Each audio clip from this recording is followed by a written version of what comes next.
Hey everybody, it's Matt Shu from Upright Health, and I am joined today by my client, Mariana. Hi. Thanks for joining us. So we're going to be talking about her journey with her right shoulder. So tell us a little bit about what happened in 2002. I woke up one morning on my right side and immediately noticed that I was in really excruciating pain. It was completely out of the blue, never experienced anything like that before, never noticed any problems with my shoulder previous to that. I could not lift my arm up past my shoulder level, and it hurt really, really bad. You ended up getting an MRI, which showed subacromial bursitis and no evidence of rotator cuff tear, tendonitis, or anything like that. And what did the doctor tell you at that point? He just said that, you have bursitis in your shoulder. I clearly remember him saying it will never get better. It looks like in 2011, you actually got a Lyme disease test, and that was all negative. More than 10 years later, so 2013, you went to get your shoulder reevaluated. What did you find out there? X-rays were completely normal, so he said it was not arthritis. So then you start doing physical therapy. Yes, that was my first physical therapy experience, and it was quite negative. I remember leaving after several appointments. I remember walking home with my shoulder all taped up in this elaborate pattern and going, my shoulder's worse now. But I still just didn't want to give up. I still wanted to keep trying. So then it looks like you ended up at another PT clinic? Right. Yep. So I'd moved to Sweden briefly and saw a physical therapist there. It was more just exercises. He said for what I had, this was the program, the 6 weeks of work. Okay. And at the conclusion of the 6 weeks, it should be resolved. Okay. And no. No. So let's see. So then you got reevaluated in 2014. It looks like we're skipping ahead a little bit. So they got the MRI, and then the MRI then says bursal surface low-grade partial tearing at the distal aspect of the supraspinatus. So the first doctor I saw told me it would never get better, and I had bursitis, and I thought, well, great, now it's tearing. And then there's another exam with a different doctor, and they said instability. Right. And that the tear is not likely to be the cause of the pain. No. So at some point, somebody just said, it is the tear, and then a few months later, somebody else says it's not the tear. Right. Okay, and then you got another cortisone shot, seems like. Yes. And the diagnosis there was shoulder impingement, rotator cuff tear, and then recommends physical therapy. So I remember they recommended or gave me a prescription recommending 6 months of physical therapy. And I do remember him sitting down and saying, I think you're going to need to do this for a year of physical therapy. Okay. Then you had MAT, soft tissue therapy, strengthening exercises, ultrasound. There are so many exercises, and I have them in here. But I would do these exercises for over an hour every day. Everything felt good, but my shoulder never felt normal. 2016, looks like in February you had a follow-up visit with one of the doctors because you had throbbing and loss of strength when you woke up in the morning, as well as itching, tingling, knots, and scar tissue in the neck. And that really started to get scary.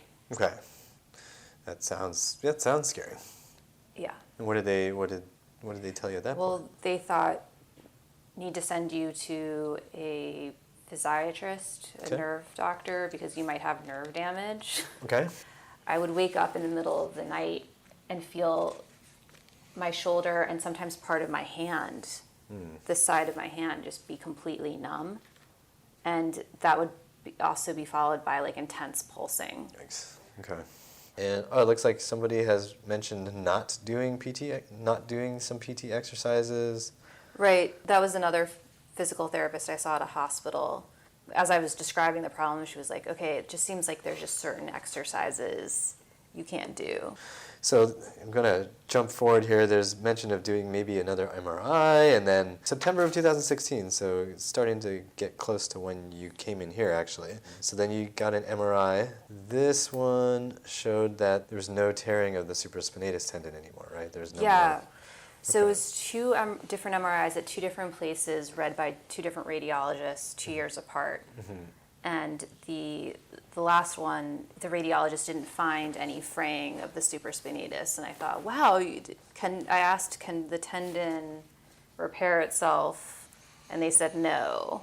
So I thought sometimes maybe these imaging studies aren't, they're open to interpretation. A different radiologist might see something differently than another radiologist. So that last MRI was September of 2016. How is your shoulder doing now? So we're talking about 15 years of shoulder problems. Excellent.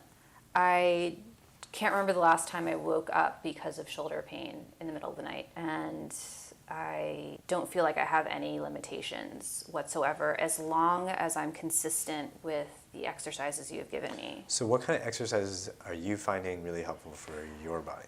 What I found to be the most helpful, and I feel like I could possibly just get away with doing this, is just dumbbell rows. And so that seems to just keep the shoulder happy?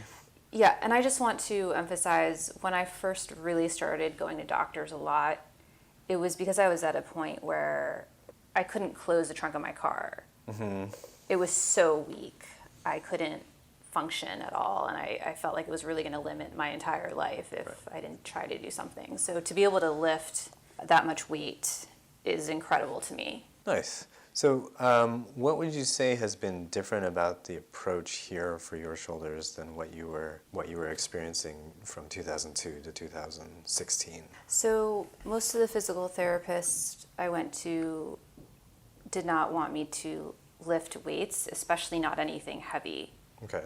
If there was any weights, it would maybe be up to 10 pounds. And of course, what's really helped is you've really trained me to have the right form.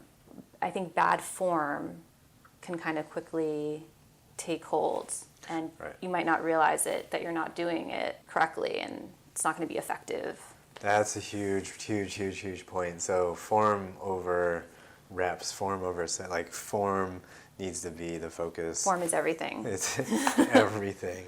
So if to anybody out there who's dealing with shoulder pain, I mean, you went through 15 years of constant, never-ending shoulder pain and all these treatments. Is there something you would say to somebody in that same situation?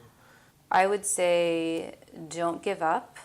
Don't fall into the trap that I did where I said, well, this one person who I spoke to for 5 minutes, he told me it would never get better, and I listened to that, and I don't feel like I should have.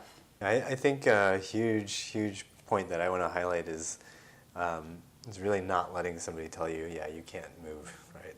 Because if somebody tells you not to ever move, you'll quickly not be able to move, and that's a pretty predictably self-fulfilling prophecy. Right. So, when we're training people, it's very important that we get this idea across. Like, you have to be moving, even if it's, you don't want to move poorly and you don't want to make things worse, but you have to learn to use your body the way you did and use the shoulder, stabilize the shoulder, and get it comfortable. There was nothing in there that was fractured, broken, torn. Not rotting, there's nothing so bad with it, so.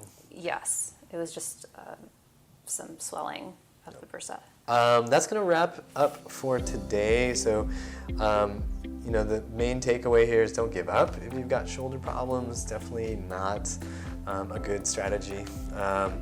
If you are looking for resources, you want to see other videos that can help you, you're looking for more information, you can look down in the description section. You'll see some links that you might find helpful for your shoulder issues and for do-it-yourself programs and things like that, and other videos that are related to this. Pain sucks.